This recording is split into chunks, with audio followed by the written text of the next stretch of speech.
Hello everybody, this is Amin again and you are watching The Citizen of the World. First of all, I would like to thank you all for your encouragement and for your support and for the nice words that I received after my first video.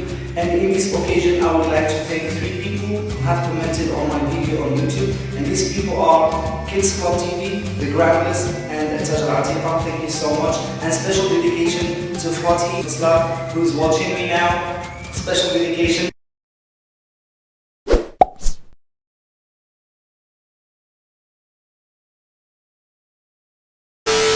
People who commit suicide don't want to end their life. They want to end the pain, bullying, hating, anger, and feeling unloved and unwanted. Actually, there is a great danger that faces today, but we don't give it a close attention. This black disease is depression. Depression is the most widely common disease in the world today. Sometimes it is so difficult to know who is affected by depression and who is not. To control it, we should recognize the important sources of depression. Depression is a common experience. We have all felt sad about something. A friend giving us the cold shoulder, marital misunderstandings, or tussles with teenage children. Sometimes we fell down for no reason at all. At last count, Googling depression yields linked to about 330 million pages. And Googling both depression and treatments turns out about 50 million pages. So how on earth do you know where to start and what to believe? Depression is a disease that affects millions of people around the world. We can call it the disease of the 21st century. In countries of all income levels, people who are depressed are often not correctly diagnosed. And others who do not have the disease are often diagnosed and prescribed antidepressants. When we see depression and anxiety in adolescents, we see teens struggling to get by in their day-to-day lives. We see grades dropping and we see involvement replaced by isolation. But it doesn't always look like this. The causes of depression are complicated and not well understood. It is thought to arise due to a combination of chemical imbalances in the brain, genetics and personal problems.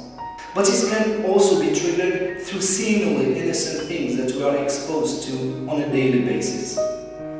In the brain, there is what we call the limbic system, which supports a variety of functions including emotion, behavior, motivation, and long-term memory. Emotional life is largely housed in the limbic system, and it has a great deal to do with the formation of memories and emotions. It is the responsible mental organ that keeps harmony. It cleans the outward events and color it implicitly and emotionally, and turn it into a mental state. State of anger, happiness, sadness, or any state of emotions. When this organ is affected negatively or behaves in an abnormal way, various symptoms start to surge, like sadness, depression, gloominess, negative thoughts, insomnia, social isolation, and many others. In this regard, I would like to say something, though it may be weird or new to you, but allow me to say this. There is a positive side for depression. Yes. In fact, there is an implicit urge that makes me think that depression is a healthy state. I want to argue that depression is a natural human state, and I want to argue also that something good can come out of it. In fact, I want to argue also that melancholy is the source of great artistic endeavors. But honestly, I can't. It just doesn't feel like a natural human process, let alone healthy. It just doesn't feel like the source of artistic endeavor or creativity. To be honest, it feels like shit. But one moment, Slavoj Zizek, who was interviewed in a TV program, and he was asked, what makes him depressed? And he responded, simply, seeing stupid people happy. In this modern age, and in this fast-paced world of instant communication, all the conditions drive the person to merge into trivialities and frivolousness. This revolution in technology and human crisis and global connectivity, where stories about people's successes and accomplishments populate the news every day, it can get a little overwhelming for us normal people. We feel insecure with our own life and ambitions. The news rarely runs stories about people's failure, and thereby skewing and distorting the perception of reality. People think that they are the only ones struggling with failure and mediocrity. But let me ask this question. How can you expect from a normal person to behave normally in abnormal conditions.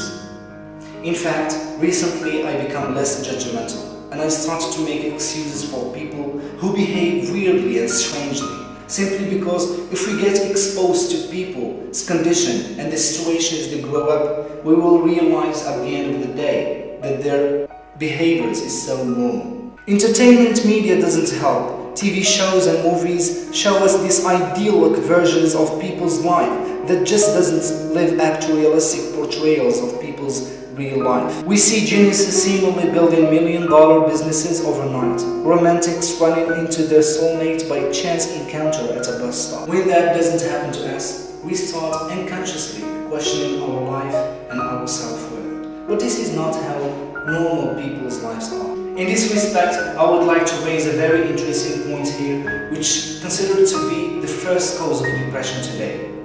And you know what I'm talking about. Of course, it's social media.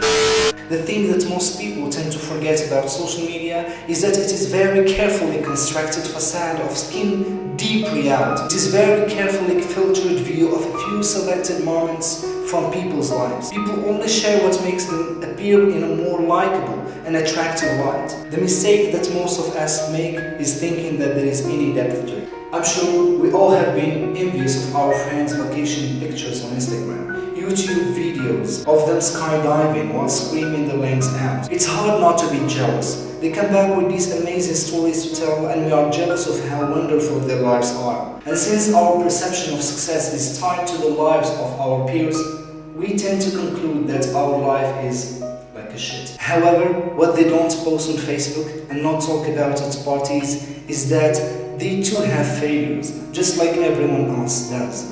They too sit alone at home on Saturday nights and question the direction their lives are headed. But of course, people don't post them on social media. Why would they? They wouldn't want to look like a loser to you. Appearances are everything in the 21st century.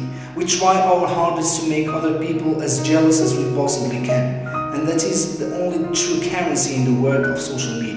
How jealous you can make people about your life. You may be wondering what all this information means to you and what can you do next? Well, if you are suffering from depression or you are sad all the time, I do advise you to detach yourself from your gloomy and depressed circle in whatever small way you can. Be realistic about your goals and your life, and above all, don't believe everything you see on social media. Stop watching trivia programs that are broadcasted on TV and stop watching movies that give you false image on reality.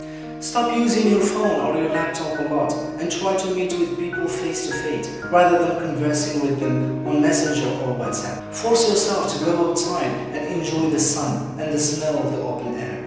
I need you to keep in mind that in the modern age, nothing is easy. Life is rarely like a movie where people are guaranteed success and happiness in 3-hour time frame. But the real truth is, human beings can never be truly happy. We were only meant to run behind the pursuit of happiness. Thank you.